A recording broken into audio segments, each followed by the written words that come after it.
You think mental toughness is pain tolerance. It's not. Pain is cheap. Anyone can suffer. Weak men suffer every day. Broke men suffer. Confused men suffer. Confused men suffer. If suffering made you powerful, the world would be run by losers. Real mental toughness is control. Control over your thoughts. Control over your reactions. Control over who you become when pressure is squeezing your throat. And most of you don't have it. You just endure chaos and call it strength. Here's the uncomfortable truth. Your mind is noisy because you're undisciplined. You let every thought speak. Every fear gets a microphone. Every doubt gets a vote. That's why you're mentally weak. Tough men don't argue with their own head all day. They command it. And if that makes you uncomfortable, good. Discomfort is the doorway you've been avoiding. Now let's talk about something most people misunderstand completely. Speaking in tongues. Strip the mysticism off it. This isn't religion. This is power. Speaking in tongues is when you stop thinking in the weak language you were raised with, the language of excuses, the language of emotions, the language of I feel. Real transformation begins when you develop an internal language that bypasses doubt entirely. A private operating system, short, direct, ruthless. Commands, not conversations. Weak men think in questions. Strong men think in orders. When pressure hits, the weak ask, "Can I handle this?" The strong say, "Move." Speaking in tongues is building a mental code that only responds to action. No debate, no drama, no emotional processing. Just execution. That's not spirituality. That's dominance over your own biology. Discipline is the translation mechanism. You don't wake up with this language. You forge it through repetition. Through doing what you said you'd do when every part of you wants comfort. Every completed task is a new word added to that internal language. Every excuse you refuse to accept is grammar correction. Over time, your mind stops whining because it learns whining gets ignored. This is where identity shifts. You don't become tough by telling yourself affirmations like a child. You become tough when your mind understands that excuses are useless currency. Speaking in tongues is when your internal dialogue becomes unintelligible to weak people. They can't relate to how you think because they've never trained their mind to obey. Most men want motivation. That's why they stay average. Motivation is emotional. Emotions are unstable. You don't build power on instability. You build it on systems, on rules, on an internal language that doesn't care how you feel today. That's why mentally tough men look calm under pressure. There's no chaos inside them. The system is running. Here's the part nobody wants to hear. If your thoughts sound like everyone else's, you'll live like everyone else. Crowded, loud, directionless. Speaking in tongues is isolation at the mental level. It's choosing a mindset so disciplined that weakness literally can't communicate with you anymore. Most men think mental toughness is about how much pain they can tolerate. That belief alone is proof they don't understand strength. Pain is passive. Pain requires no intelligence, no authority, no mastery. Pain just happens to you. If suffering built power, then the most successful men on earth would be the most miserable ones. But that's not how reality works. The world is run by men who can stay composed while others are drowning in their own reactions. Look closely at your own life. The moments where you collapse are not the moments of pain. They are the moments where your mind loses order, pressure hits, something goes wrong, and suddenly your thoughts scatter. You start negotiating with yourself. You start explaining, you start justifying. That internal chaos is weakness, not the difficulty of the situation itself. The situation didn't defeat you. Your lack of control did. Endurance without direction is not strength, it's stagnation. Plenty of men wake up tired, frustrated, broke, and still drag themselves through the day. They call it toughness because it sounds heroic. In reality, it's just prolonged incompetence. They're not in control of their environment, their emotions, or their future. They're just surviving inside a loop they're too undisciplined to break. Real mental toughness begins when your thoughts stop running freely. Weak men let every emotion speak. Every doubt gets airtime. Every fear demands attention. Strong men do not argue with their emotions. They don't try to comfort them. They don't analyze them endlessly. They override them. Control means deciding which thoughts are allowed to exist and which ones get shut down immediately. Most people collapse under pressure not because the pressure is extreme, but because they have never trained their mind to stay orderly when things go wrong. They are mentally democratic. Every thought has a vote. Fear votes, laziness votes, insecurity votes, confusion votes. Then they wonder why nothing decisive ever happens. Authority inside the mind is not optional if you want power. It is mandatory. Here's the uncomfortable reality. If you need emotional stability before you can perform, you are weak. Life does not wait for you to feel ready. Pressure doesn't check your mood. The men who dominate are not calmer because life is easier for them. They are calmer because they do not allow internal chaos. Their mind is a controlled environment. Orders go in, execution comes out. Nothing else is tolerated. Pain tests nothing. Chaos exposes everything. Anyone can endure discomfort when there is no alternative. That's not toughness. Toughness is maintaining clarity when multiple things are pulling you in different directions. Toughness is staying precise when emotion wants to take over. Toughness is being able to think clearly when the cost of failure is high. If your mind needs reassurance, motivation, or emotional buildup to function, then it owns you. Control means you move even when you don't want to. Control means your thoughts do not dictate your actions. Control means silence where there used to be noise. That silence is not emptiness. It is command. Men who master this do not feel heroic. They feel neutral, focused, stable. That stability is what people mistake for confidence. It's not confidence, it's order. And order is the foundation of all real strength. The harsh truth is simple. Until you learn to control your inner world, every external challenge will feel overwhelming. Not because it is too big, but because you are internally disorganized. Fix the control problem, and the idea of mental toughness stops being a fantasy and becomes a standard you live by every single day. The noise in your head is not personality, it's not depth. It's not intelligence, it's disorder. A crowded mind is the clearest indicator of a man who has never established authority over himself. Thoughts racing, emotions clashing, excuses overlapping. This is not complexity. This is a lack of discipline, pretending to be self-awareness. Pay attention to what happens the moment pressure appears. One obstacle and your internal dialogue explodes. You start narrating your struggle. You replay conversations that haven't happened yet.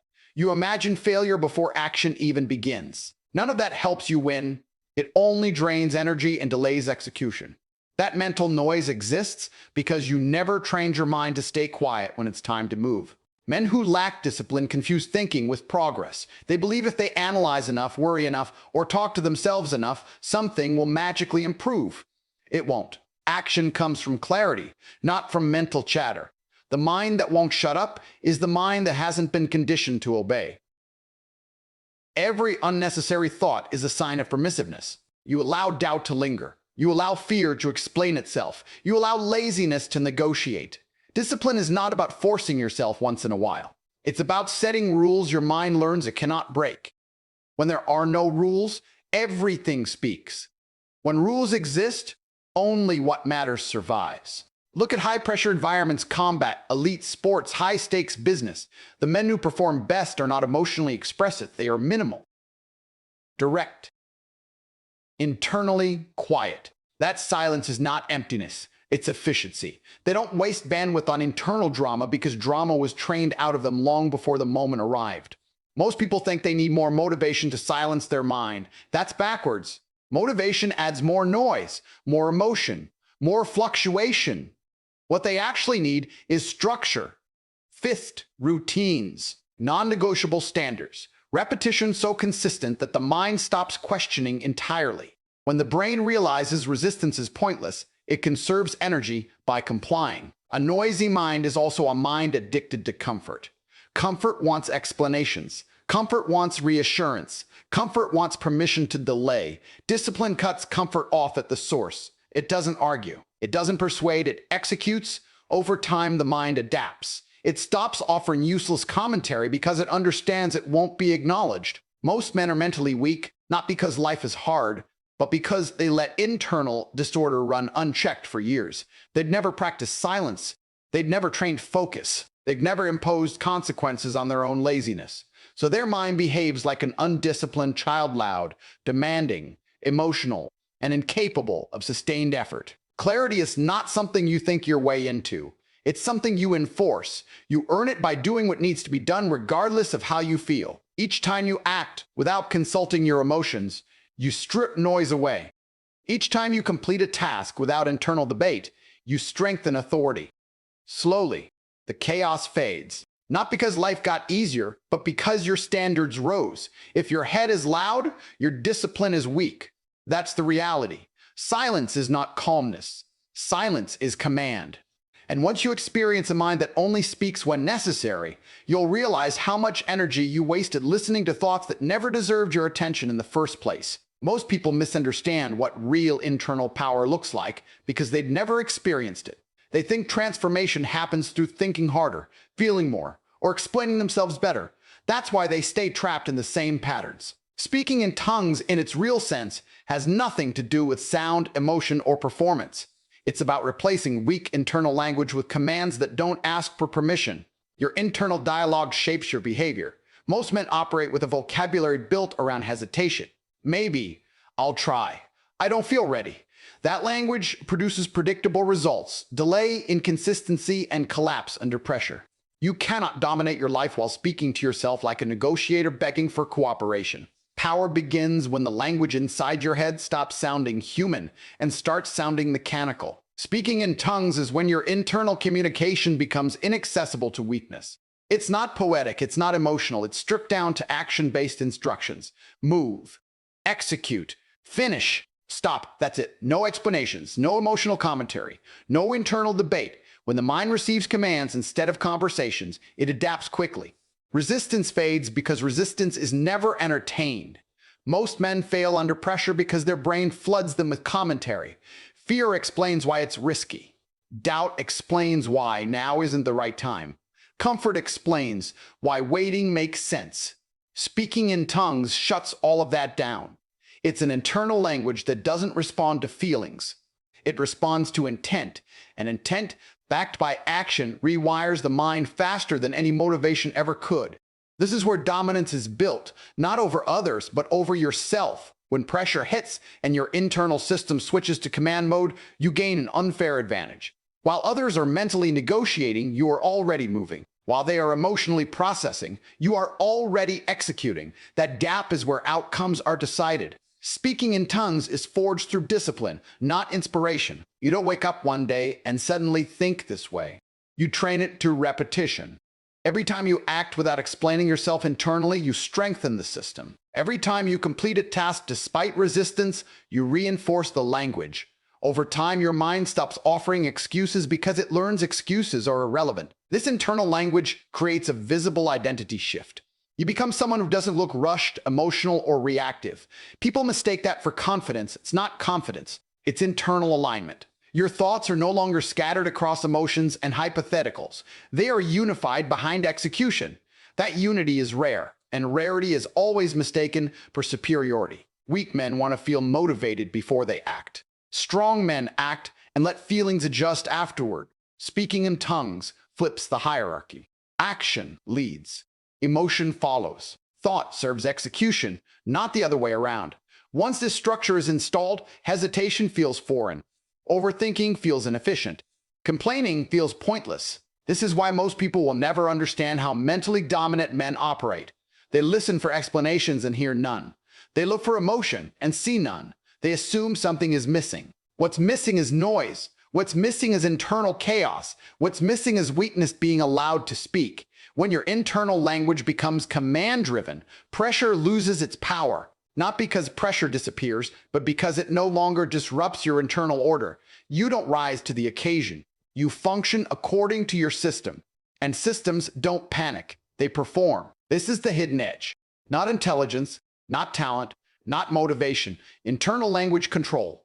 Once you install it, you stop trying to be mentally tough. You simply operate at a level where toughness is no longer a question. Discipline is not a personality trait. It's not something you're born with or without. It's a conditioning process, and most men never complete it. They treat discipline like a mood, something that shows up when they feel inspired. That's why it never lasts. Real discipline is mechanical. It functions regardless of emotion, energy, or circumstance. And when it's applied correctly, it rewrites how your mind operates at a fundamental level. Every action you take is a message to your brain. When you hesitate, you teach it that resistance works. When you delay, you teach it that excuses buy time. When you quit, you teach it that discomfort wins. Discipline reverses this conditioning by enforcing one rule relentlessly. Action happens whether the mind agrees or not. At first, the brain resists. It complains. It offers alternatives. It floods you with reasons to stop. That resistance is not a problem. It's proof the process is working. Most men make the mistake of negotiating with their own mind. They wait for the right feeling, the right timing, the right level of confidence. Discipline refuses negotiation. It operates on repetition. Do the work. Do it again. Do it when it's boring. Do it when it's inconvenient. Each repetition strips power away from internal resistance and transfers it to execution. This is how the language of power is built. Not through words, but through proof. Every completed task becomes evidence. Evidence tells the brain a simple truth: resistance is irrelevant. Over time, the mind adapts to conserve energy. It stops producing excuses because excuses no longer change outcomes. This is when discipline stops feeling heavy and starts feeling automatic. Repetition is what most people avoid, and that's why they stay weak. Repetition is boring. Repetition is unglamorous. Repetition doesn't give instant rewards. But repetition is what trains the nervous system. It's what turns conscious effort into unconscious behavior. When discipline becomes repetitive, action no longer requires willpower. It requires alignment. This is where real control emerges. You stop needing motivation because your system doesn't wait for it. You stop arguing with yourself because there's nothing left to argue about. The decision has already been made. That internal certainty doesn't come from confidence, it comes from consistency. Confidence is emotional. Consistency is structural. Men who lack discipline think freedom means doing what they want. In reality, that's slavery to impulse. Discipline creates freedom by removing choice. When certain actions are non-negotiable, mental energy is freed up for execution instead of debate. That's why disciplined men appear calm. Their mind isn't busy deciding. It's busy doing. The language of power is short, direct, and repeatable. It doesn't explain. It doesn't justify. It doesn't complain. Discipline teaches the brain this language by enforcing consequences, not external consequences, internal ones. You either act or you reinforce weakness. There is no neutral outcome. This is why discipline must be practiced daily, not occasionally. Gaps reset the conditioning. Inconsistency teaches the mind that rules are flexible. Flexible rules produce unreliable behavior. Reliable behavior only comes from fixed standards applied relentlessly over time. Eventually, something shifts. The work feels lighter. Resistance shows up less often. Execution feels normal. That's not because you became stronger emotionally, it's because your brain learned the rules of the system. Discipline didn't just make you productive, it installed authority. At that point, discipline stops being something you do. It becomes something you are. Your actions speak before your emotions do.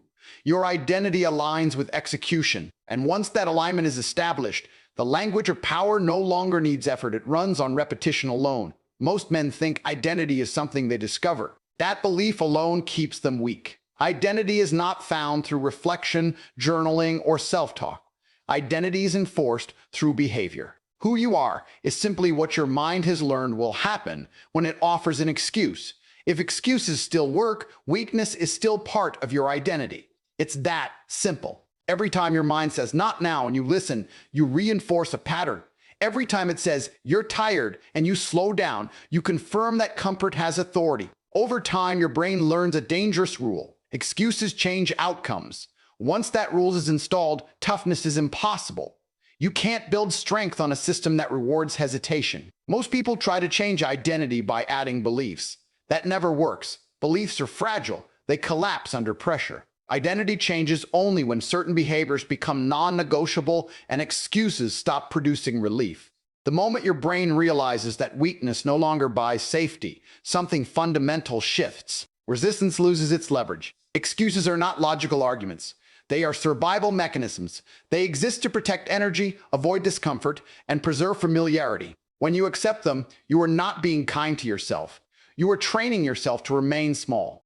When excuses stop working, the brain adapts fast.